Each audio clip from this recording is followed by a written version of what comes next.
the day-to-day business of a franchise owner is really the interaction with their own employees. Then it sounds like it's really kind of limited to for the most part. Yeah, I had a revelation early on. I was talking to a franchise owner. I was like, you need to teach your franchisees how to sell better. And my franchisee, he looked at me and he's got a strong personality. He goes, Brigham, I don't know how to sell this. You teach them how to sell. And I'm like, shoot. And I started thinking the more that I make the franchisees do, the more that they have the opportunity to fail. Of course. So I looked at all the pillars that make this business successful, and I just asked myself, what could I take out? What could I take off of their plate? And I said, the only way that I will do this is if I can do it at a lower cost than they can do themselves. That's an ethical franchise principle of mine. You have economies of scale, you should be able to do it cheaper than them. And so we looked at all the things and I said, okay, what if we could just get down to managing people and just managing the retention side of the people, not even like the schedules of the people. And so we pretty much automated every other part of this business. I mean, there's a person to do accounting. We do all the marketing. We have offsite people in like overseas that do the management of the salons, purchasing the inventory, the like payrolls, everything. We have a supply store where they can get cheaper supplies. We take care of reception for the franchisees. It truly is an executive model. What does training look like then for the franchisee? We fly a trainer out to their location for a week. We train them. They get up to speed on all the services we offer and they get passed off that they can show and demonstrate they can do it. Then over the next month, they run an online course where they're learning all of the advanced techniques as far as getting faster. And then they certify with our franchisor level that they can master the higher techniques. Okay. And what about the investment range for the business? Yeah, that's a great question. The franchise suite is about 50,000 in startup with some operating capital plus a $50,000 franchise fee. So we're looking at about $100,000 to start a franchise suite. Flagships range from 300 to 400,000. And the build out, I understand, is pretty quick compared to some other businesses. Tell me about the build out. It takes a week to build. It takes a month to find your employees. Sweet. What's been your biggest surprise since you've been franchising now for 3.5 years or so? That's a great question. I've actually never been asked what my biggest surprise is. So that's a curveball. Wow, that's a great one. I've been doing podcasts a lot. Biggest surprise, I thought I had a good business when I started. I thought it was good. But this is a lot like, Frank, it's a lot like if I went to your home, you're probably, you seem like a clean guy. Your desk is clean. You've got like a lot of organization to you. I imagine your home is pretty clean. If I were to go to your home and you knew I was coming over there, you'd probably clean it a little bit more. You would put the dishes away in the sink. You'd kind of scrub under the counters and stuff.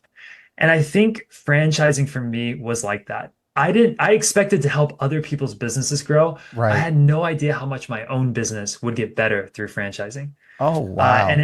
And it happened because every little thing, it's like, I don't know how to hire. Let's go build a process for hiring.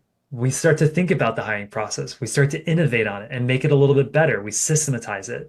And every little piece of the business that you do that with becomes better. And then when you create economies of scale, I now have the money to spend $100,000 building an app or $250,000 into AI, and so these little things start to improve my business in a way that I never expected would happen. Yeah, Brigham, that is a great analogy. I would tell you that I experienced the same thing in franchising where I really thought I had all my systems and processes together too. Let's see, I started my first business in 95. I didn't franchise technically until 03. So I was at it for 8 years before I franchised. And I thought I had like everything nailed down. Yeah. And I had businesses in 2 different states and I had an awful lot of customers. And then as soon as I awarded my first franchise, I quickly saw all of my flaws and the things that I didn't have. Part of it, I think the problem that we have as emerging franchisors starting out is no matter how long we've been in business, there is still something to be said where we do have some of the systems and processes in our head.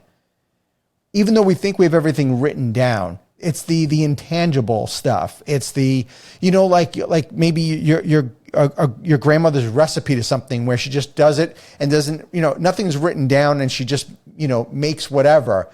And same thing for us. We think we have everything written down when we sit down and like, okay, I need a system and process for, say, opening a location. But there are those intangibles that those soft skills that you need, or there's things that you don't realize that you do because you just do them second nature, and you get exposed. 100%. You get exposed so quickly when you franchise. Yeah, it's crazy. It's cool. Yeah. It's nerve-wracking. It's a ton of work, but it's cool. Yeah. It also makes you think that those first franchisees that we have are typically risk takers also. And because they're more entrepreneurial, they can kind of roll with the punches.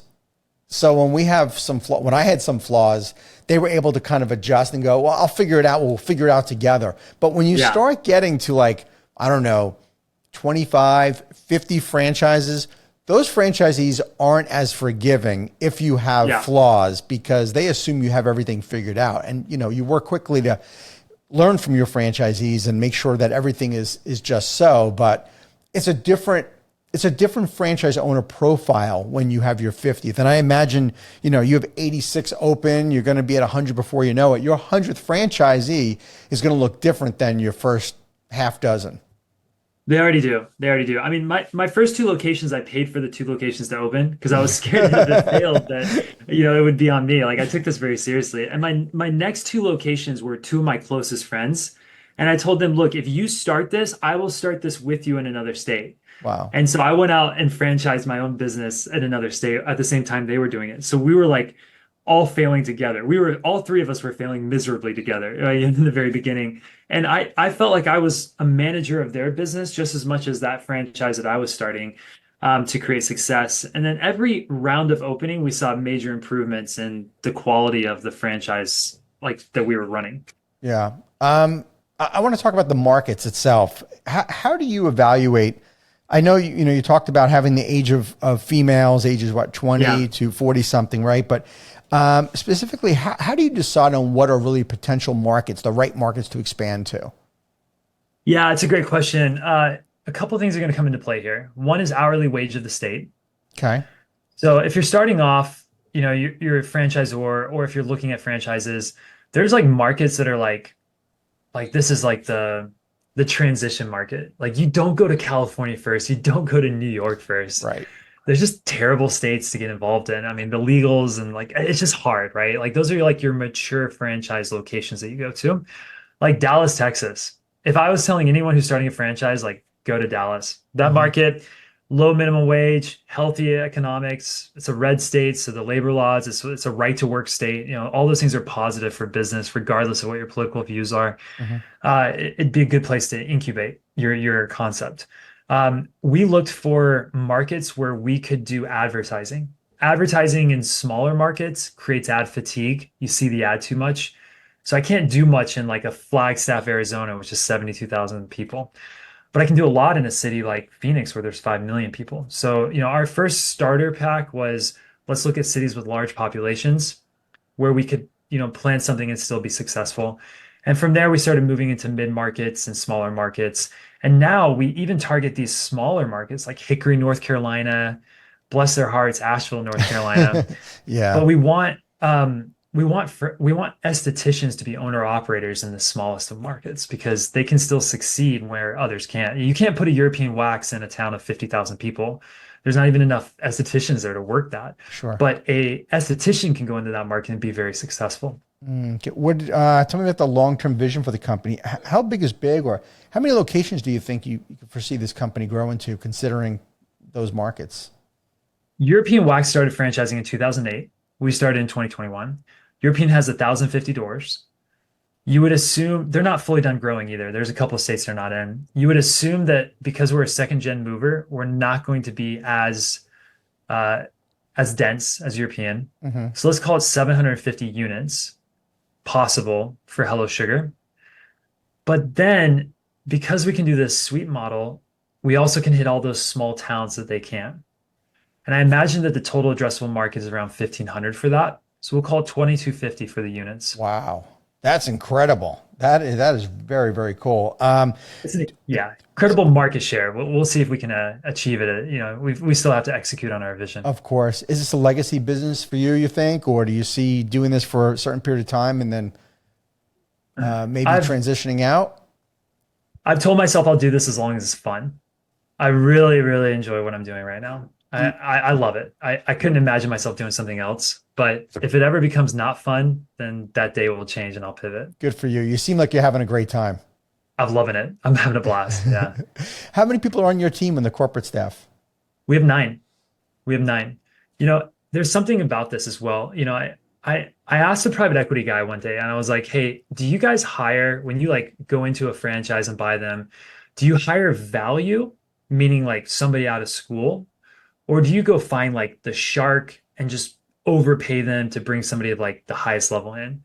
And it was like no hesitation. They're like, we find the shark every time. And I thought that was interesting. I couldn't afford the shark, so, but I could afford a really executive level value hire. And so a lot of my old students became our first franchisees and then joined the corporate team. And I'm proud to say, like, we pay well above market rate to all of our franchise team. We have an equity share in the company for the corporate team. And instead of expanding within the United States, every one of them manages overseas workers to keep the team super lean and agile, but in return also have, $14 an hour or less people running their sides of the business. So I can keep my team super lean, but have a really great service to franchisees. Thank you for tuning into the Emerging Franchise Brands podcast.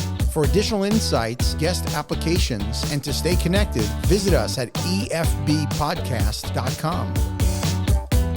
The Emerging Franchise Brands podcast is for entertainment purposes only, and the views expressed do not necessarily represent those of Emerging Franchise Brands, its host Frank Fumey, or Emerging Franchise Group LLC. Any discussed franchise or investment opportunity requires thorough investigation, obtaining proper disclosure documents, and expert consultation before making any investment decisions. The podcast and its host do not offer professional advice or endorsements, and they hold no responsibility for actions, representations, accuracy, or consequential damages related to the podcast content.